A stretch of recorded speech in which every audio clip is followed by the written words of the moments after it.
এরপরে প্রশ্ন হলো, শবে বরাতের আমল কি? শবে বরাত অর্থাৎ যেটাকে হাদিসের ভাষায় বলা হয়েছে মধ্য শাবানের রাত, শাবানের মধ্য রজনী, 14ই শাবান দিবাগত রাত। এটাকে আমাদের সমাজে বা পাক ভারত মহাদেশে এই অঞ্চলে, ইরানে, এই সাইডে শবে বরাত বলে। হাদিসে কোনো শবে বরাত নাই, হাদিসে আছে লাইলাতুন নিসফি মিন শাবান। তো যাই হোক, বরাত মানে যদি মুক্তি হয় তাহলে সে অর্থে ঠিক আছে। এই রাতে আল্লাহ তাআলা মুশরিক যারা শিরকে লিপ্ত এই লোকগুলো ছাড়া, হিংসুক ছাড়া, বেদাতে লিপ্ত ছাড়া, যে ব্যক্তি সুন্নাহ মেনে চলতে চায় না, এই লোকগুলো ছাড়া বাকি সব ইমানদারদেরকে সাধারণ ক্ষমা ঘোষণা করেন। আল্লাহর সাধারণ ক্ষমা ঘোষণা পাওয়ার জন্য যদি বলেন যে মধ্য শাবান রাত বা যেটাকে শবে বরাত বলি আমরা, এই হাদিসে যেটাকে মধ্য শাবান রাত বলা হয়েছে সে রাতের আমল যদি বলেন, তাহলে আমি বলবো শিরিক থেকে মুক্ত হন, হিংসা থেকে, বিদ্বেষ থেকে, শত্রুতা থেকে মুক্ত হন, কারোর পিছে লাগালাগি করেন না, অন্তরে কারোর প্রতি ক্ষোভ হিংসা থাকলে, শত্রু থাকলে মুছে ফেলান, পরিষ্কার হয়ে যান এবং বেদাত থেকে মুক্ত হয়ে যান, সুন্নতকে আঁকড়ে ধরেন।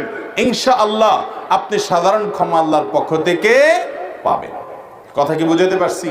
এছাড়া যদি এরাতে কেউ ব্যক্তিগতভাবে আমল ইবাদত করে, অন্য রাতেও করে, এরাতে আল্লাহ ক্ষমা করেন, এতটুকু অন্তত হাদিস দ্বারা সাবেত অবশ্যই আছে। সেই বিষয়টা লক্ষ্য করে, এরাতের ফজিলত একেবারে উড়িয়ে দেওয়ার মতো না, সে বিষয়টিকে লক্ষ্য করে যদি কেউ ব্যক্তিগতভাবে আমল ইবাদত করে, বেদাতি কোনো রূপ পরিগ্রহ না করে, তাহলে সে তার জন্য জায়েজ আছে। কিন্তু আমাদের দেশে যেটা হয়, শবে বরাত মানে হলো মসজিদে দলবদ্ধভাবে জিকির করতে হবে, দোয়া করতে হবে, দলবদ্ধভাবে অনেক কিছু করতে হবে। নফল, বিশেষ করে সুন্নত আমল, এটা একা একা করার যেগুলো, সেগুলো একা একাই করতে হবে। যেগুলো দলবদ্ধভাবে করার কোনো নির্দেশ নাই, সেগুলোকে দলবদ্ধভাবে করলে সেটা ভুল হবে। মসজিদে ঢোকার সময় দোয়া পড়তে হয়, আল্লাহুম্মা ইফতাহ লি আবওয়াবা রাহমাতিক। এই দোয়াটা পড়ার জন্য যদি মসজিদের দুয়ারে ইমাম সাহেব, মুয়াজ্জিন সাহেব সহ সব মুসল্লি সাহেবরা দাঁড়িয়ে হাত তুলে আল্লাহর কাছে সবাই মিলে দোয়া করে, আল্লাহুম্মা ইফতাহ লি আবওয়াবা রাহমাতিক সমস্বরে, এরপরে মসজিদে ঢুকে, এটা কি সুন্নত হবে না সুন্নতের খেলাফ হবে? ঠিক একইভাবে এই রাতে নবী করিম সাল্লাল্লাহু আলাইহি সাল্লাম, সাহাবায়ে কেরাম, সালাফ থেকে মসজিদে এসে দলবদ্ধভাবে কোনো দোয়া ইবাদত বন্দেগী ভাবে আমরা যেভাবে করি এরকম করার কোনো বর্ণনা পাওয়া। অতএব এটাকে আমরা যদি সিস্টেম বানিয়ে নেই তাহলে সেটা কোনো শরিয়া স্বীকৃত কোনো পদ্ধতি হতে পারে না।